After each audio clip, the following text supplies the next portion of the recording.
Hi everyone, it's Mike from Arkansas Heirlooms. Many of you already know me, and many of you know that I am a regenerative agriculturist, that I'm a market gardener. Well, I've been trying to be a market gardener for about 10 years here. I haven't had much success. And the truth is, I'm not blaming the folks around me. It's mostly got to do with my bipolar disorder.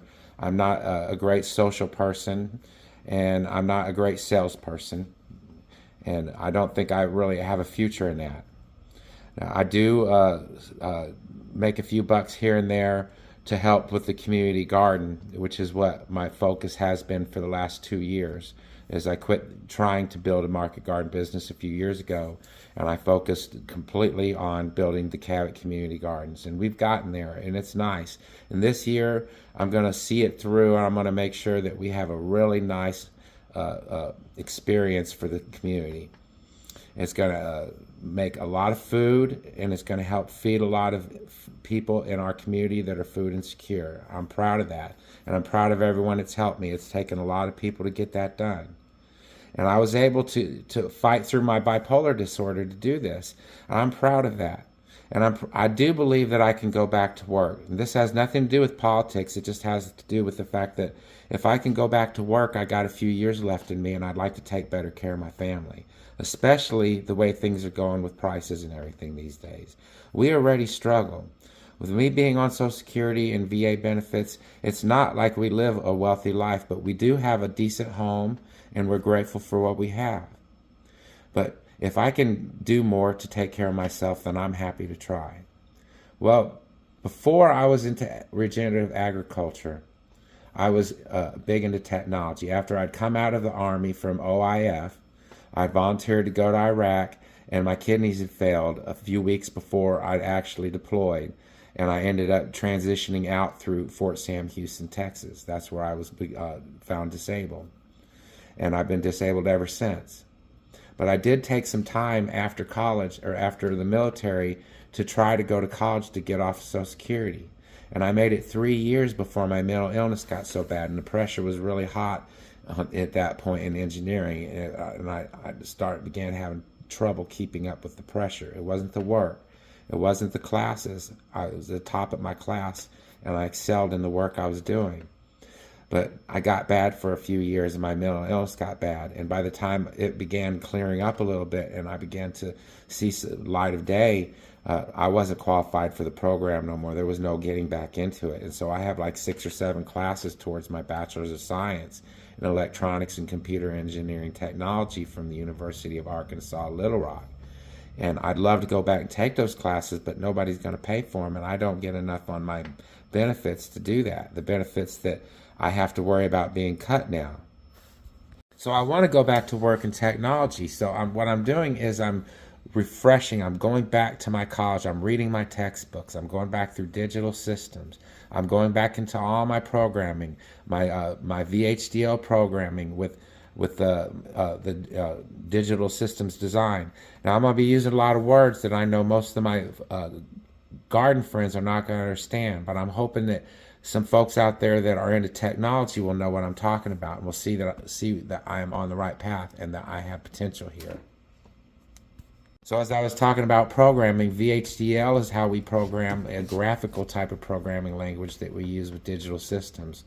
And I also am getting back into microprocessor systems. That's something that I was taking when I got disqualified, assembly language, and we were getting into using assembly language in C to program stepper motors and servo motors.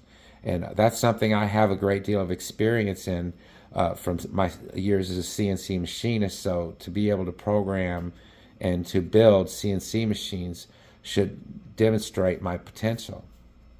Well, also I'm getting into what's called field programmable gate arrays. They're a digital development kit, a board that you can, well, what I plan on using it for is, when I was in college, I took a computer science class called Computer Organization and Architecture.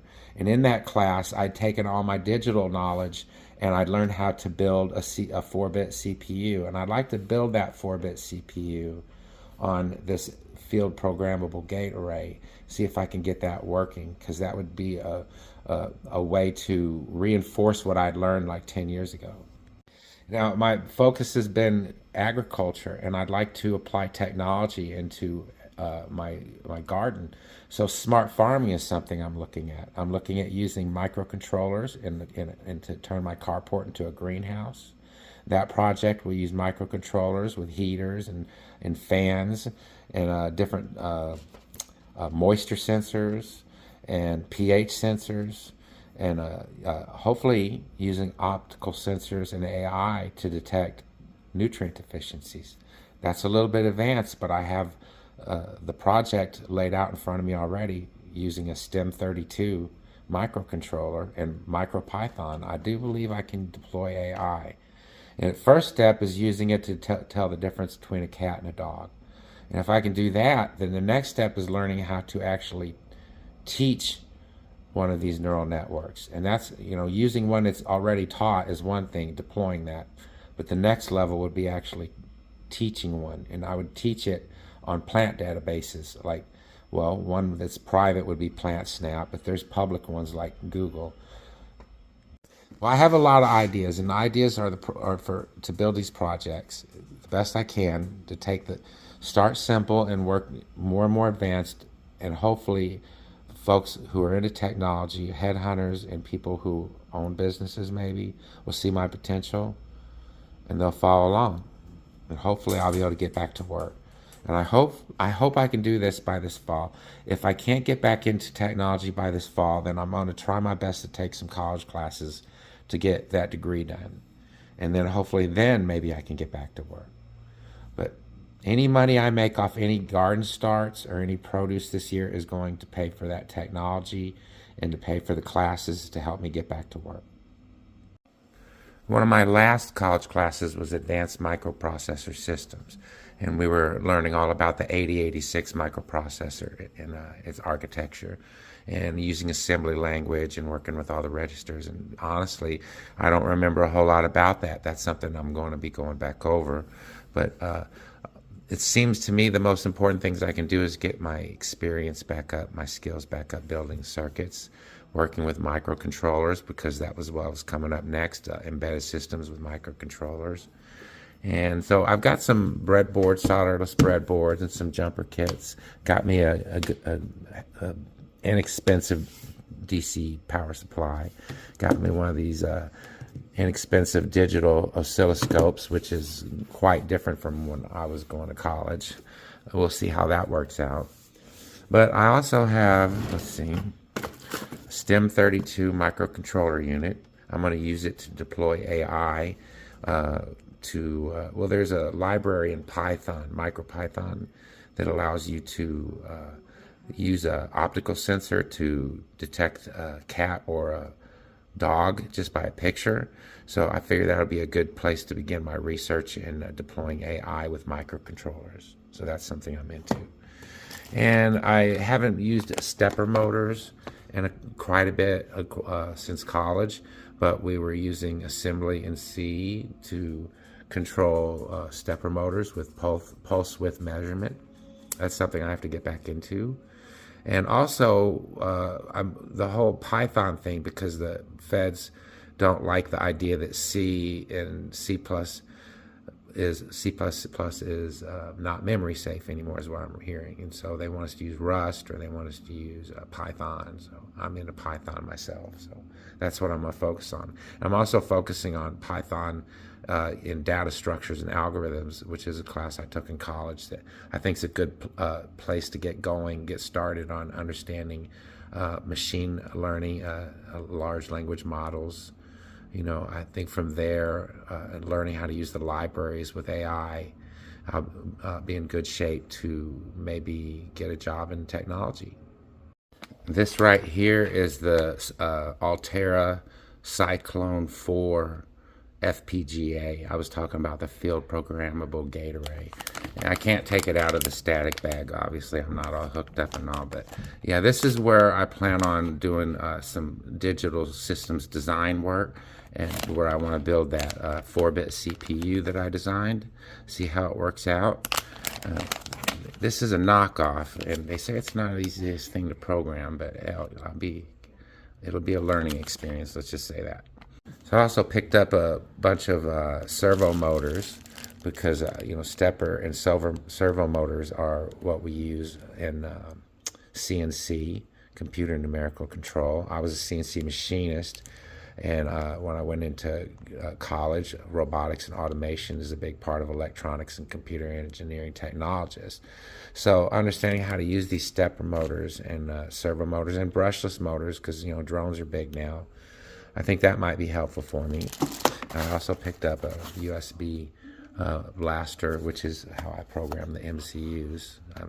Anybody who's into this knows this. Anybody that doesn't probably thinks I'm just speaking Greek. But what I'm hoping is somebody out there will understand where I am in my journey and will follow along and see that I do have potential.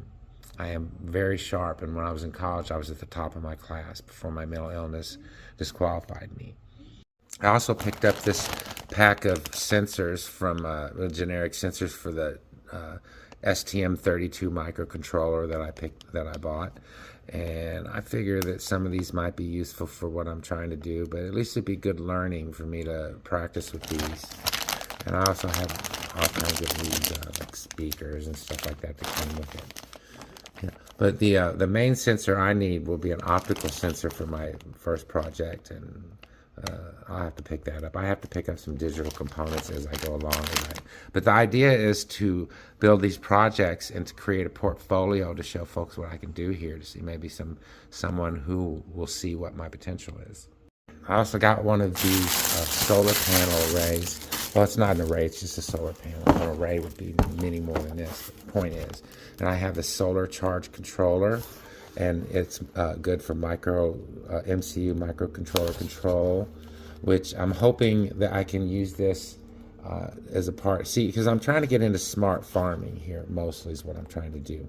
And so one of the projects that we was working on in college when I was getting up into the microcontrollers was that, if a solar panel is at the right angle to the sun, it produces about 30% more electricity than if it's just laid flat.